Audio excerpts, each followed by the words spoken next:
All right, so this one's kind of funny, but there's a super high-end, very pro-level photography trick, move, technique that can really benefit and level up your photography. And it's something that costs any money, but it does cost a little bit of your time and a whole lot of your energy. Let's get into it. Hey everyone, welcome back. My name is Sergio, and I'm a commercial photographer here in Victoria, BC, and the number one way to level up your photography is to download ChatGPT 5.0. But in all seriousness, the easiest way is to hone in on who you are and what makes you you, what you like and what you dislike through storytelling. And the stories in which you are able to tell your photography are what's going to actually land you new jobs and make you a little bit more happy when you look back at your photos. And in this video, I want to tell you why it's so important, what to look out for in storytelling with concrete examples, and how to apply them to your own photography. When I was first starting out, storytelling sounded like such a weird thing. Like, how are you supposed to tell a story within a single frame, ones and zeros on a sensor? It makes no sense to me. What are you talking about? Story. But every single decision, every single pixel is there on purpose, and every decision you make should be on purpose as well.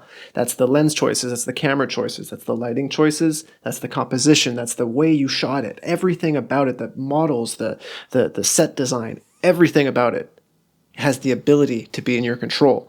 And maybe a little bit depending on the niche that you're in, obviously, but for the most part, you get to decide what's in the frame and what's not in the frame. That is what's going to help tell and influence your story, because the viewer doesn't know what the viewer doesn't know. The camera doesn't know what the camera doesn't know. So it's very important that what it is seeing is calculated and everything should be in its right place. As individuals, as human beings, we are all very story driven. It's the number one thing that we can't get enough of, other than maybe food and water. Stories are our lifeblood, and it is what keeps us going in everything that we do. And tapping into that emotional little hack to other people, to viewers, to your audience, to people that might potentially book with you, is how you get to be this very great photographer. It's showing the ability to tell stories with your photography and not just take pretty photos. That doesn't mean that a shot with a story in it is not a pretty photo. It's not enough to just do the compositional tricks. It's not enough to just have perfect lighting. It's not enough to just have good looking food, or it's not enough to have any of those things. What's pivotal is the story you're telling with it. So let's dive in a little bit about what I mean in storytelling. Behind me, we've got the book of one of the most legendary photographers of our day today. We've got Steve McCurry's From These Hands, A Coffee Journey, and basically just follows your coffee bean that you're drinking from its very first inception all the way till your coffee cup that you're actually drinking it out of. And I think it's a brilliant, brilliant example of storytelling in that you get to hone in on the specific details that are important in this broader story. Like, sure, individually in each of these photos has its own story, but when you put them all together, they're able to tell a much broader picture of that same story. So I've got a second angle set up over here. We're just going to open it up and see what random book picture we have and try to talk a little bit about this story over here, like this on its own. Just a little piece of, let's just put yourself in his shoes, for example, here. I'm not sure, this one is in Tanzania. Okay, so this picture here is taken in Tanzania. He is in a completely new foreign area. He's got all of his cameras he's got a camera with him. He's got crew with him. He's got the intention to go photograph the coffee trail. And of all of the details, he chooses this tiny little piece over here. And does that mean that's like the most revolutionary thing? Like, oh, he picked a corner and that means it's great because it's coming out of Steve McCurry. No, but by looking a little bit further, we can see that compositionally, the shot works really great. It keeps our eyes moving around. But furthermore, by looking at all of the different places in which these bags are stamped, you see how far and reaching these beans go. Even at the top left here, we've got Tanzania, and then all of the other places in which it goes just on those like select 10 bags that are just happen to be there. And maybe beautiful cross lighting with a nice little 2/3. Like, okay, sure, there's a lot of other things going on in this picture, but just the story alone is worth it and worthy in this book of 100 or so pictures.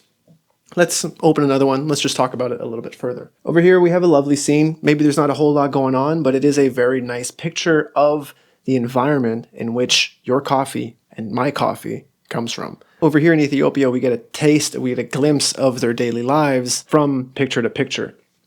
And if we scroll through, we get to see a little bit more of who it is that's, making our coffee, who it is that's touching our coffee. And what is actually inspiring them and what those little pieces of home are like for them. You take a lot of things for granted. You look around and you see all of these things in your environment. You take them for granted because you see them all the time. But when we look at something that's new and original, for us, it's new and original. And that can make such a powerful impact of who that person is. If you think of like a kid's room or something, look at the walls, you can tell who that person is. And that's what's going on over here, in that Steve is choosing to showcase a little bit of the personality of who this person is rather than just a full-on close-up of the human being. And that's not that it's not portrayed that way in other parts of the book, but for this one specifically, that's what we're getting. All right, cool, perfect. So where your coffee beans come from, who is actually doing the work, how it's being done, the non-heavy machinery that's being used, just the rawness of everything that's happening in this specific environment in Colombia. That's how they're doing it. That's how they're picking your beans, and that's how they're drying them out. That's what's making it to you as a consumer.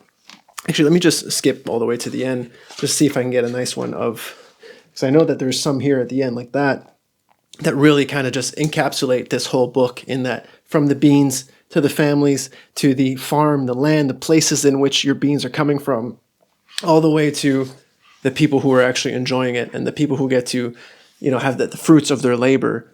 They worked so hard for this, and this is how they get to enjoy it. The reason storytelling is so important in your photography and the way that you implement it in yourself is not by looking at other people and being like, I need to recopy exactly how they did it so that I can tell the same story. It's looking inside yourself, and it's looking at who you are, what stories you want to tell, and then using all of the compositional lighting, camera tricks that you know and putting them all together to tell your story. Sure, it's not that you don't need all of these technical know-how things to be a good photographer, but the way to really level up and the way to actually make a living as a photographer and making impactful photos as a photographer is focusing on the story and focusing on the elements of humanity in your photography, which is also something that AI will never be able to do. So lean on that and you'll be a better photographer.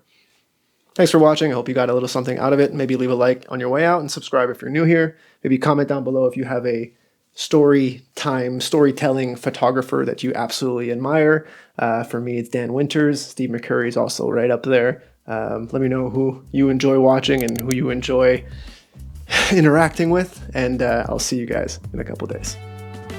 Later.